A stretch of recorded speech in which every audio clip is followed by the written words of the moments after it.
Hi guys, welcome back to the Baby Cubby. Today we're going to be talking about how to pack a diaper bag for two. So I have two kids, ages 3.5 and 1.5, so you have to have all of the things all of the time. So we're going to be packing with an Azaria bag. This is their original size in the color taupe. So something I love about the Azaria bag is that it has a really easy to clean interior, has lots of pockets, lots of room. It has backpack straps as well as an extra strap if you want to make it a crossbody, but I prefer to use it as a backpack simply to have those hands-free moments. So let's start. First thing is, you always have to have diapers. So I like to put my diapers, there's a pocket down here, 2 diapers, usually for my 1.5-year-old. Sometimes if we're gonna be gone a little bit longer, I'll take up to 4. Also, my daughter's potty trained, so we take an extra pair of undies just in case, as well as an extra outfit, because you never want to be out and about and accidentally have an accident. And then for changing, I like to take the micro gather mats. I think they're perfect. They compact super small, and I like to put this in the back pocket, so that way it's kind of separate from the rest of the contents of my bag. Next, my son loves the Serenoni mini blankets. He takes his everywhere, so always have to keep that in the diaper bag as well, just right there in that middle pocket. Then you gotta take snacks. You gotta have snacks with me everywhere. I always like to take bars because I feel like they're just easy and to hide in there. And then I always have to have at least one car with me. So we always take a car for either of the kids.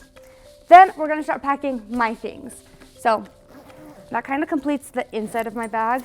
Then for my things, I like to keep a pair of sunnies, my wallet. This is our hobo wallet that I love. Then keys. I like to have my keys easily accessible, so I always throw them into the side pocket.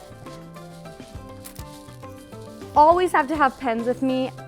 This is being conservative. I usually have about 15, but we're just gonna pack 3 in there. And then of course, chapstick. Again, easy access chapstick. And then my car keys. Always throw them on at the very end. And my phone, if it's not in my back pocket, it's gonna be in one of my front pockets here. I'm gonna close that up, and then you're ready to go. So that's how I would pack my diaper bag for 2. Some other things that I like to pack if we're gonna take a little bit longer of a trip, or if we're gonna be somewhere where I need to distract my kids, I like to take coloring books and some art supplies that are easy to contain in like a little container. More toys, of course. You always gotta have the little toys, the big toys, the loud toys. Sometimes I like to keep a rattle on the side just to like something that makes noise. It's a great kid bag that you can put everything in there. If you only have one child, this is going to be plenty big to make sure you have everything that you need for you and your child. For newborns, it's going to have plenty of room for when you still think you have to take everything plus the kitchen sink. And then as you grow into it and you learn the things that you do need to bring with you, the more kids you get, the less things you carry. Weird, but it's true. This is the perfect bag. Thank you so much for watching. As you can see, the Azaria bag is incredibly versatile, and we just love it here at the Baby Cubby. If you have any questions, please drop them in the comments below. You can also shop with us on thebabycubby.com. Thanks for watching.